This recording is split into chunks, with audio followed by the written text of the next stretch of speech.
Lately, my world has been defined by a very specific window of time.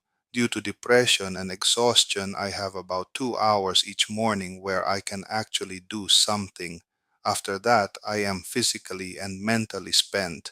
It would be easy to think that total rest is the only answer, but I have learned that doing something meaningful during these hours is actually part of my recovery. From a neurochemical standpoint, my brain is operating on a survival setting. In this state, the reward system is dampened. Neurotransmitters like dopamine and serotonin, which usually drive motivation and joy, are in short supply.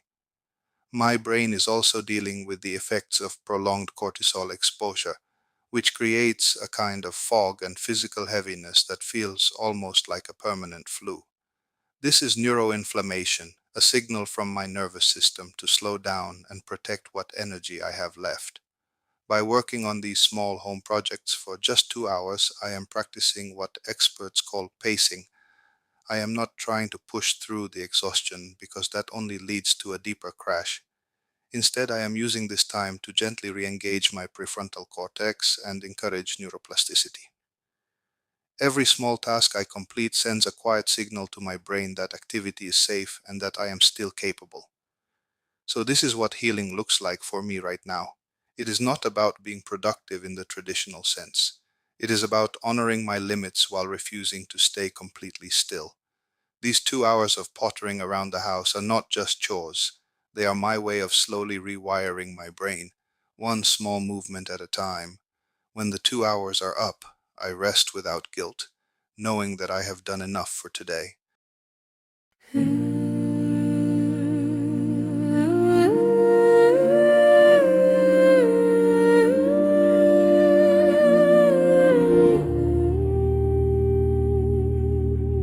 The light hits the floor at 8:30. I wake up to a heavy, familiar weight. My chemical balance is a fragile line, but I know for a moment the morning is mine. I've got 100 minutes, maybe a few more, before the exhaustion knocks at my door.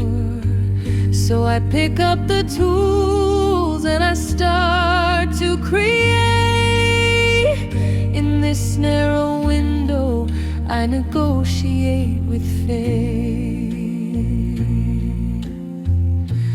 2 hours of color before the gray. 2 hours of fighting to find my way. My dopamine's low and my heart is lead, but I'm fixing the house to quiet my way. It isn't much, but it's a victory light, a small spark of life in a long, weary night.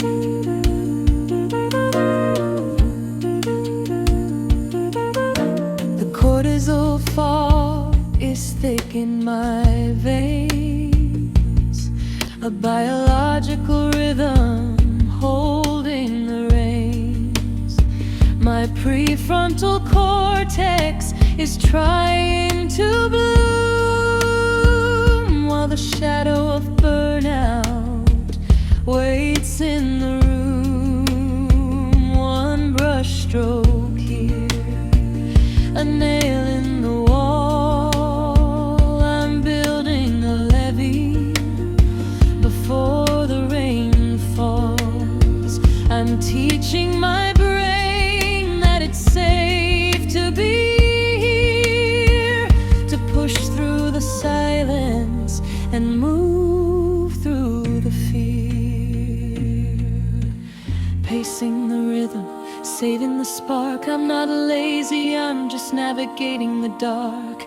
Active recovery, a slow, steady man, waiting for the signals to finally blend. When the clock hits the limit, I lay it all down